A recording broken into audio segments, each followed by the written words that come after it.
Ini dia rumah yang direnovasi meresponi keadaan banjir dan keadaan tanah yang semakin menyusut setiap tahunnya. Penasaran sama rumahnya? Tonton video ini ya.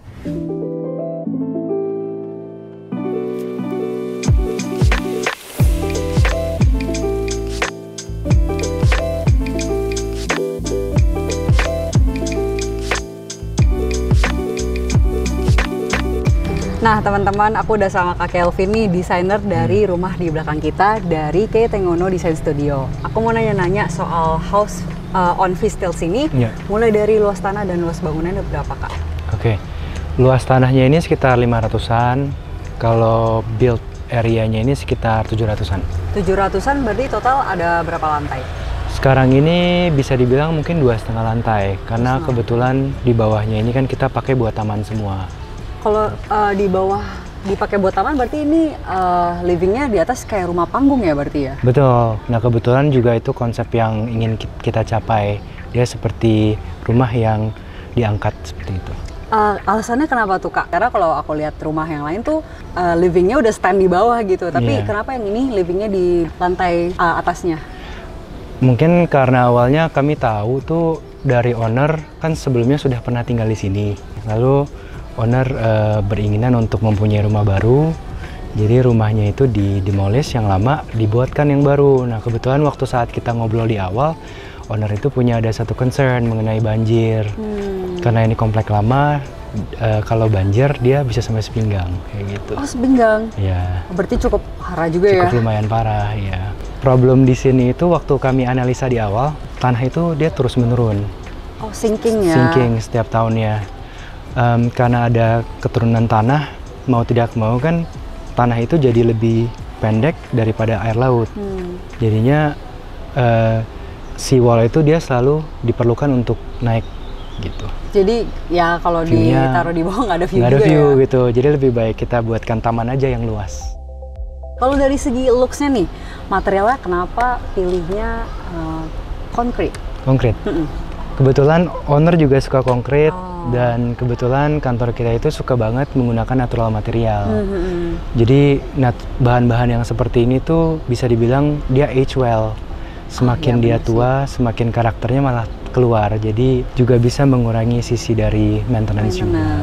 Ya. Kalau dari segi looks konkretnya nih, kenapa dibikinnya sedikit curve? Karena kita mereferenskan dari bentuk tanah. Di sini kan secara kita lihat lebarnya lebih kecil daripada yang di belakang. Nah kebetulan juga dari garis side-nya itu dia agak melengkung. Kayak tanah kipas gitu ya? Ya agak sedikit mengipas ya. Dari situ kita pengen ngebuka satu arsitektur yang lebih panoramik. Jadinya yang lainnya jadi mengikuti. Oke, kayak kalau nggak kebayang ya kalau kita dijelasin dari sini doang, nanti kita lihat di dalam ya. Oke. Nah, aku juga penasaran nih, kenapa sih namanya House on Vistils? Vistils tuh emang apa Kak? Sebenarnya itu nama yang literal kita ambil dari dimana saat kita mengangkat rumah ini, kolom-kolom yang kita pakai itu menggunakan kolom Vistils. Gitu. Kita boleh lihat nggak Kak? Boleh, ayo mari. Yang Vistils yang mana nih Kak? Nah, Vistilsnya kebetulan kolom ini. Ini tuh struktur berarti? Ini bersifat struktur. Kebetulan kami menggunakan struktur komposit buat ini. Kalau struktur komposit itu maksudnya gimana Kak? Maksudnya yang outeringnya itu menggunakan besi dan di dalamnya itu bisa dicor seperti itu. Oh, jadi kebalikannya beton biasanya ya? Betul, iya. Kalau kayak gini tuh dia diameternya berapa sih? Kenapa tebel banget? Karena memang kebutuhan dari strukturnya untuk mengakuin the whole structure, dan diameter ini cukup lumayan, ada yang 60 cm, 65 cm seperti itu. Tebal banget ya? Yeah. Mungkin ini berfungsi buat ini sih ya, kayak cantilevernya itu ya cukup jauh juga nih kalau kalian lihat nih. Betul. Ya, dan kebetulan satu rumah ini kan ditahan beberapa Vistils ini aja. Oke. Nah ini si rem ini tuh yang tadi menanggapi si banjir itu ya. Jadi dari pintu gerbang cukup tinggi juga ya, remnya cukup curam. Iya, ini kebetulan juga permintaan owner. Karena owner dulu tinggal di sini, jadi owner tahu kalau misalnya nanti banjir itu setinggi apa. Kita kan dua analisa nih, karena ada penurunan tanah ya, kita mengantisipasi mungkin untuk berapa belas tahun ke depan itu air itu masih aman. Kalau di lantai satu ini kayaknya outdoor banget ya. Iya. Cuman ada satu ruangan, ini ruangan apa nih Kak? Nah, kebetulan pada saat kita mendesain di brief awal, owner itu tuh pengen banget mempunyai rumah tuh yang fungsional dan pengen rasanya tuh kayak apartemen. Jadi waktu kita mendesain ini sekaligus untuk menanggulangi banjir juga, membuat bukaan yang luas. Kita pengen tuh owner bisa setelah dia parkir, dia langsung masuk ke dalam satu core ini yang isinya tangga dan elevator, bisa langsung akses ke atas. Berarti lantai 1 ini tuh benar-benar pure carport sama akses? Dan akses saja, kayak gitu. Gak ada living, dining, kitchen segala macam? Gak ada, semuanya dibuat ruangan terbuka aja. Kalau dari si lift ini berarti langsung ke area private ya? Langsung ke area private, betul. Apartemen, bener-bener apartemen. Seperti apartemen, ya. Bener kayak apartemen private ya? Iya, dan di atas itu sudah ada laundry room sendiri, sudah ada living dining corner sendiri yang connected straight to master bedroom. Berarti program ruangnya di rumah itu benar-benar di simplified banget ya dibandingkan residential pada umumnya kan ada foyer lah, betul, ada ini itunya banyak perintilannya ya. Yeah. Tapi ternyata di skala rumah sebesar ini justru ownernya pengennya simple. Betul, ya? Fungsional. Ini keren juga sih, ini bisa dicatat nih buat kalian nih. Supaya rumahnya nggak terlalu padat ya. Jadi sesuaikan sama kebutuhan kita juga ya, betul, biar nyaman. Iya. Kalau di sini ada garden apa nih Kak? Kebetulan waktu kita mendesain kan kita mendengarkan dari sisi kebutuhan owner, dari aktivitas owner biasanya. Owner tuh suka banget tanaman yang luas. Terus owner mempunyai beberapa anjing dan kebetulan banget waktu kita angkat rumahnya kan ruangan halamannya jadi lebih luas. Jadi ini bisa dibuat untuk dog park juga. Gitu. Jadi dibandingkan sini, tadi kan area grounding ini mungkin nggak bakal taruh banyak living, kitchen segala macam karena rentan banjir ya. Betul. Tapi dimanfaatkan sebagai garden gitu. Betul.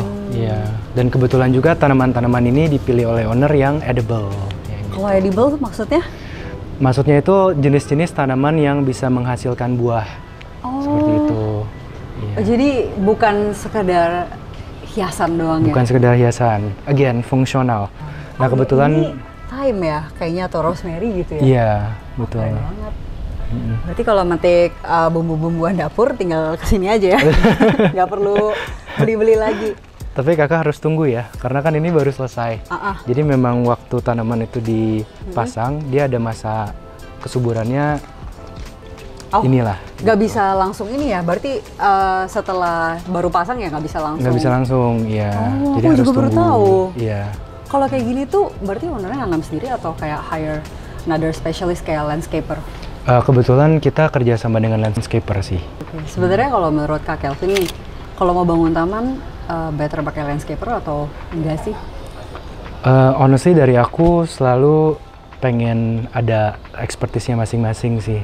Contohnya seperti kayak rumah ini tuh kami berkolaborasi dengan MEP, dengan struktur, ada desainer lighting juga, ada landscape juga, jadi lengkap gitu. Berarti MEP ada satu tim sendiri, lighting ada satu tim sendiri? Ada tim sendiri. Oh ya, gitu, aku baru tahu loh. Soalnya biasa kan kalau dalam skala residential, kayaknya cuma butuh arsitek dan kontraktor deh. Kalau MEP sama lighting itu biasa udah ke skala bangunan tinggi ya maksudnya. Betul, tapi iya. di rumah ini memang sedetail itu ya? Sedetail itu, ya. Kalau expose konkret gini pengerjaannya gimana sih Kak? Aku ya jarang deh lihat ceilingnya ada expose konkret juga. Sebenarnya cara pengerjaan itu pada saat kita ngecor, digesting plat lantainya itu dibalik. Jadi biasanya kan kalau kita mempunyai 2 balok, plat lantai itu di atas. Ini kebetulan kita balik biar pada saat dicor dibuka konkretnya itu yang kita expose. Seperti itu. Jadi dia di bawah strukturnya ya justru itu? Iya, berarti dia itu benar-benar nyangkutnya di bawah. Seperti itu. Aku baru pertama kali dengar ya. Tapi sangat teknis ya teman-teman, aku penasaran aja sih. Nah kalau area sini area apa Kak Kelvin? Nah kebetulan ini area dermaga dan untuk kebutuhan owner itu menggunakan buat barbecue, untuk kumpul-kumpul keluarga. Communal space ya? Ya, bisa langsung connect to the water. Gitu. Kalau ini tuh connect ke laut? Atau? Ya, iya, jadi connect. Bagi homeowner yang memiliki jet ski atau memiliki speedboat ataupun yacht gitu ya, mereka bisa langsung ke Pulau Seribu. Ya. Oh, berarti naiknya benar-benar turun tangga sini ya? Turun tangga situ, ya. Oh, luas banget ya. Oh, jadi di sini ada kayak dockingnya gitu ya, bisa parkir di sini juga boleh. Iya. Oh, keren banget ya. Berarti benar-benar turun nih, langsung turun aja, naik jet ski udah deh langsung ke laut ya. Langsung ke laut. Wah, praktis sekali ya teman-teman. Kalau tempat ini berarti buat area barbecue, terus kumpul-kumpul. Tapi emang dari ownernya tuh sering kumpul-kumpul bareng keluarga ataupun teman? Sepertinya karena memang dari awal request owner pengen punya dermaga yang luas, jadi punya ruangan open space yang banyak. Dari awal udah request dermaga luas itu ya? Betul. Oke. Ini cuman buat dermaga aja ya? Buat dermaga aja. Nah, kalau masuk rumahnya lewat mana nih, Kak?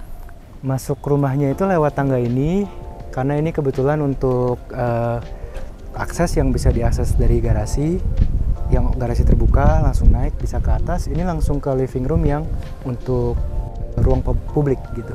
Kita boleh lihat nggak, Kak? Ayo, mari.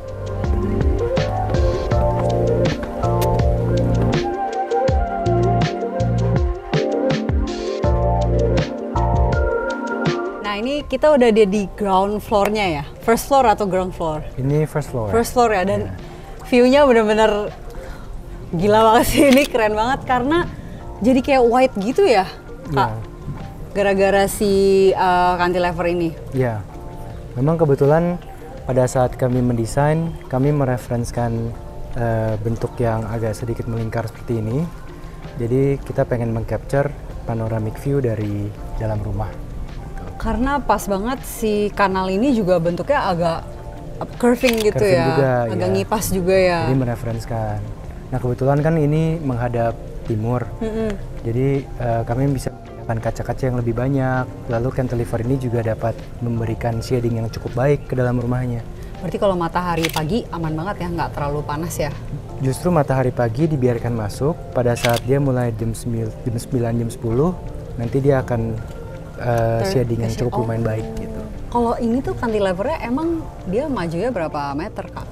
Ini kalau nggak salah dari kolom di dalam itu mungkin sekitar 6-7 meter gitu. 6-7 meter, berarti cukup masif juga ya, cukup masif juga ya. Karena ini keren banget sih menurut aku, view kayak gini tuh di capture dengan cantilever ini, jadi benar-benar panoramik tuh jadi keren banget sih. Karena tanpa cantilever ini kayaknya view-nya biasa aja dia. Gitu. Ini keren banget sih. Nah, kalau di lantai ini ada apa lagi, Kak Kelvin? Di lantai ini kebanyakan itu ruang publik. Jadi kita mempunyai pool yang connect ke teras dan langsung connect ke ruang komunal. Lalu di belakangnya itu ada office sama ada pantry juga.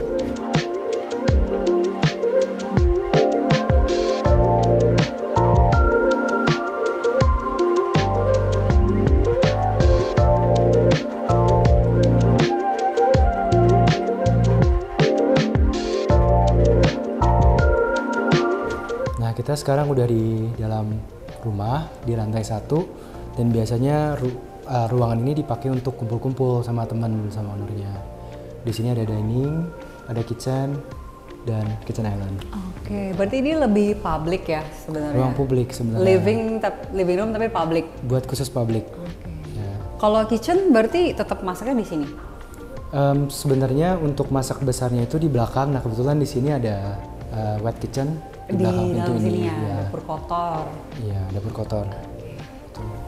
Oh ya, tadi aku lupa nanya sih, ini jendelanya bisa nggak dibuka bener-bener lebar jadi swimming poolnya, outdoornya sama ini tuh nyambung gitu? Bisa, kebetulan semua sliding door ini bisa terbuka, jadi kita bisa ngerasain indoor outdoornya sama di luar. Jadi bener-bener luas banget ya? Iya, bisa extend pengalamannya. Bener-bener. Dan tadi siang juga kayak anginnya adem juga ya. Sebenarnya cuacanya panas, cuman karena ada angin dan ada si cantilever itu jadi kayak bener-bener ya udah biasa aja jadi gitu. Bantu, iya. Kadang juga kalau misalnya sore klien suka cerita ini sliding door-nya suka dibuka semua, jadi mengurangi untuk pemakaian AC juga.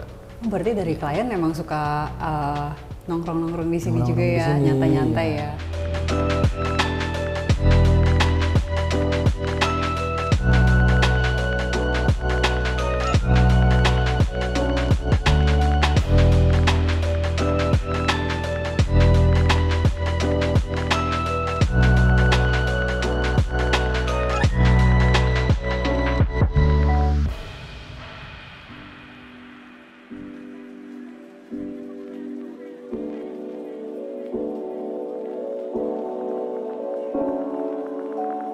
Oke teman-teman, tadi kita udah keliling nih. Aku penasaran sih sama durasi desainnya berapa lama dan durasi konstruksinya berapa lama Kak?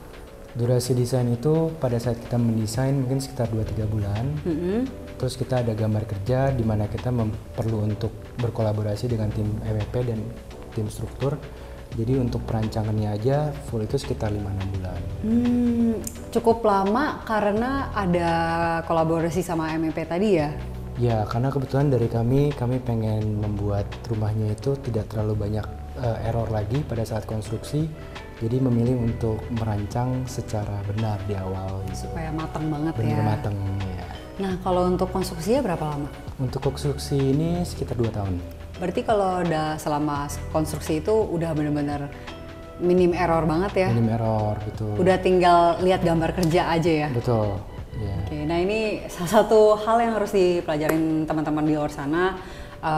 Berulang kali di video-video sebelumnya aku juga bilang dan arsitek-arsitek sebelumnya juga bilang kalau perancangan itu paling penting ya. Betul. Karena selama konstruksi kalau banyak error jadinya budgetnya over. Iya. Dan atau mungkin ada hal-hal yang kita nggak bisa hindari. Ya, miscommunication juga bisa ya.